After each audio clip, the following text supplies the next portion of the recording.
Welcome back. We now put the spotlight on an issue that we have time and again debated and discussed. The issue of bad roads in our country. Bad roads is an issue that plagues every city and town in this country. Bad roads is a problem that claims lives in our country every single day. Broken roads, pothole-ridden roads is an issue that we outrage about every monsoon season. And still, things don't seem to change. They, in fact, only seem to be worsening.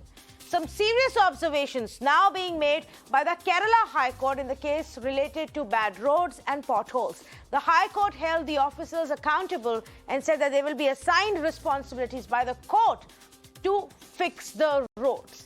The High Court, in fact, directly asked the authorities, do you notice when the roads get damaged? This level of damage does not happen in one day. Will you only take action after someone falls and dies? Do you not feel shame seeing and hearing this? How long has this been going on? These are the questions and the comments being made by the Kerala High Court, which says that complaints of bad roads have started coming in, that it is a real tragedy, that even the court's directions seem to be forgotten, and that the courts cannot allow administrators and stakeholders to be so forgetful. Now imagine the court is actually saying that we can't allow the authorities to be forgetful, because that's how bad the situation is, that the court has to now remind our government machinery to do their job, to fulfill their constitutional duties, to fix bad roads when they see one. It's right there in front of everybody's eyes. And court orders don't seem to be meaning anything anymore in this country when it comes to bad roads.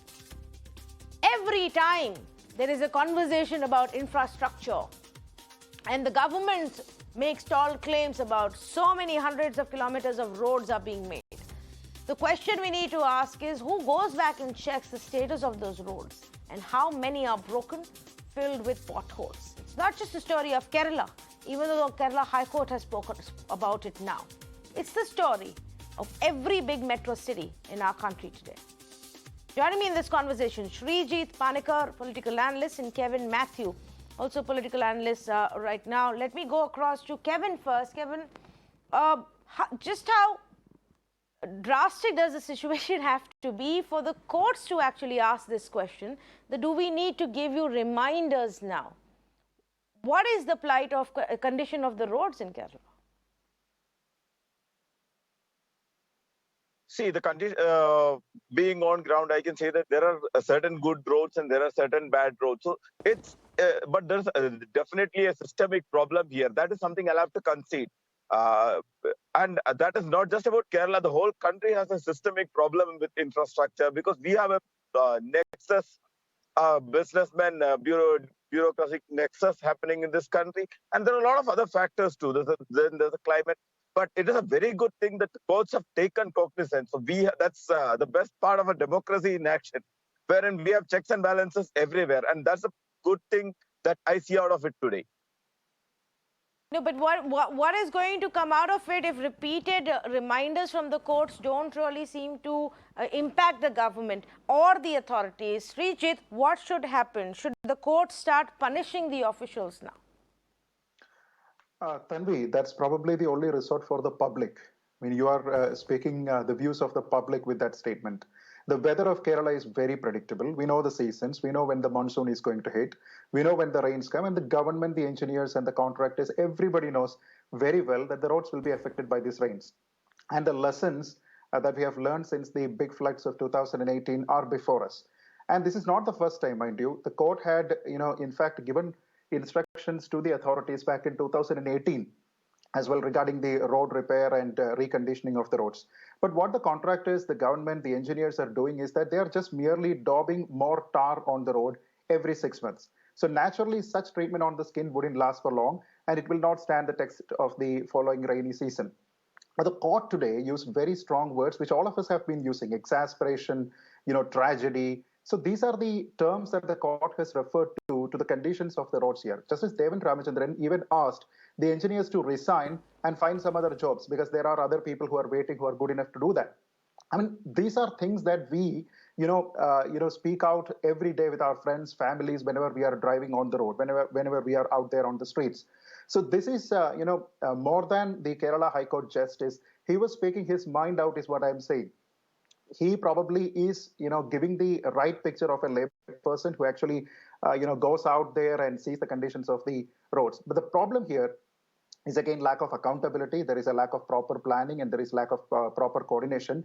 The PWD minister, Mr. Mohammed Riaz, has already come out and said that there is only one road in the list that is given by the High Court Justice today that belongs to the PWD, that of which he is a minister. He puts the burden or the blame on the irrigation department, and the irrigation department minister has said that he is not going to refute it.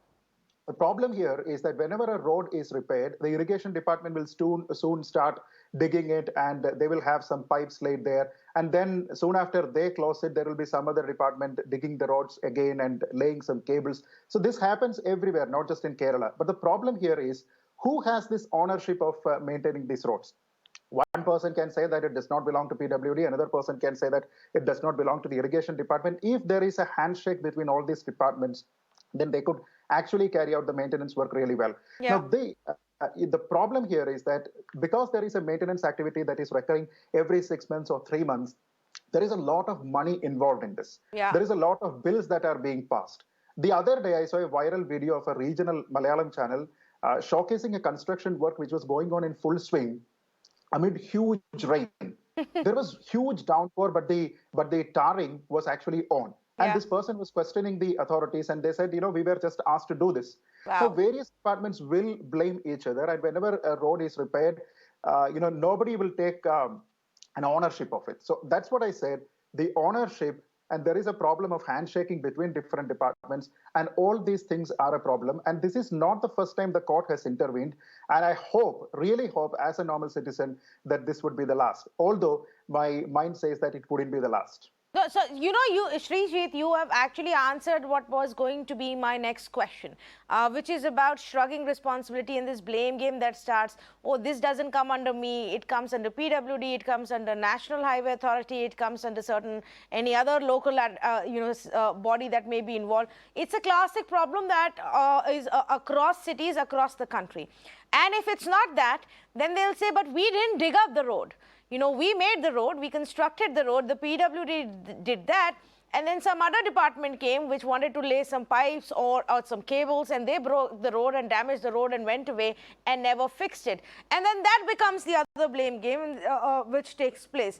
So is there, Kevin, a possibility of having a central authority that can be held accountable? It's problematic even for the citizen. Who am I going to go and complain? Which authority? I first have to find out who's responsible for this road. True that today I find myself in complete agreement with Sreejith when he says that there is a systematic problem. There's a bureaucracy and business nexus happening across the country, and there is a problem, and some solutions has to come out of it right now. Because the situation is truly bad, and but one good thing is now that the court has taken cognizance before also, but the court has today taken very strong cognizance of the issue, and it is also my hope that something comes out of it, because that's the checks and balances that democracy provides us.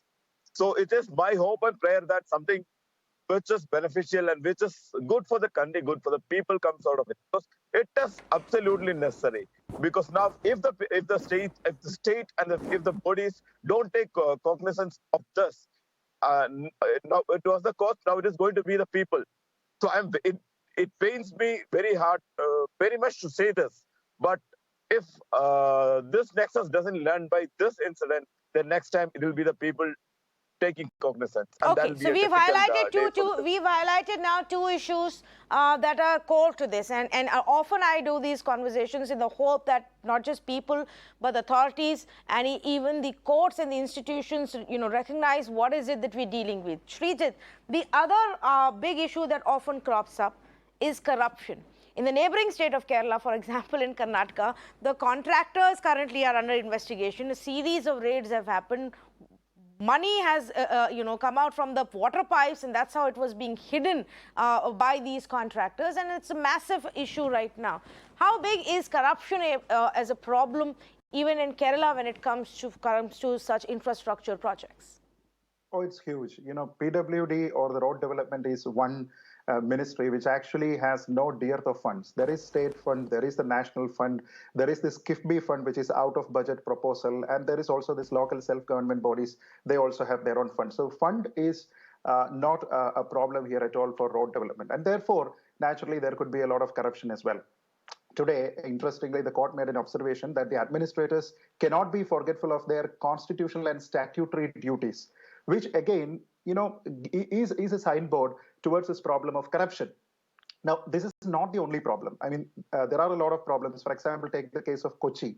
The roads of Kochi was the prime consideration for the court to make these statements today. Hanging cables is a big issue there. Illegal parking on pavements is again a big issue. Lack of proper street lighting is an issue. So all of these issues combined, there has to be some level of accountability. And you cannot say that the government, totally was caught unaware of it, because the government had launched an app, a mobile app, I think around 3-4 years ago, where the normal citizens could report the conditions of a road and it would directly reach the authorities, including the minister. What happened is, in the second ministry of Pinarayi government, after he has, after he has won the election and took charge of the second government, the app was relaunched with a different name, but the purpose was the same. So if the first app was used well, then there would not have been any requirement for launching that app again. Yeah, so the problem also is even if there is an app and you highlight, you flag it off, absolutely, you have to see the kind of work that is done. Even if they come and do the work, it's such a shoddy job that's usually, bring in a little bit of tar with loose stones and just cover the pothole up, such that even the next time it drizzles, it's all gone and you're back to square one. That is the problem in our country. Yeah, the good thing, Tanvi, here is that this time the court has actually asked the people to report the conditions of the roads. Yeah. So that is a step, because it is a step above the government. We can directly report it to the Kerala High Court, and that, I think, is a ray of hope for the normal people. Yes, so a people movement encouraged and led by the courts, where they say, we will now hold you accountable because the governments can't. And often when this argument comes through that the courts are interfering too much, that they're getting into the duties of the executive, these are the examples that need to be cited to say, well, you didn't do your job, forcing the judiciary of this country to step in and do so, because that's the only institution left where people can turn and look for justice. Thank you to both of you for joining me on this conversation. We're going to closely track what happens next, but it's unfortunate that in more and more parts of our country, it is the judiciary that is having to step in even for such basics of maintaining good roads. If only every single person just did their bare minimum responsibility in our government machinery, within our bureaucracy, and they were held responsible for that, we wouldn't have to lose so many lives, 4,000, 5,000 accidents, only because of potholes every year in this country. Thank you for joining us.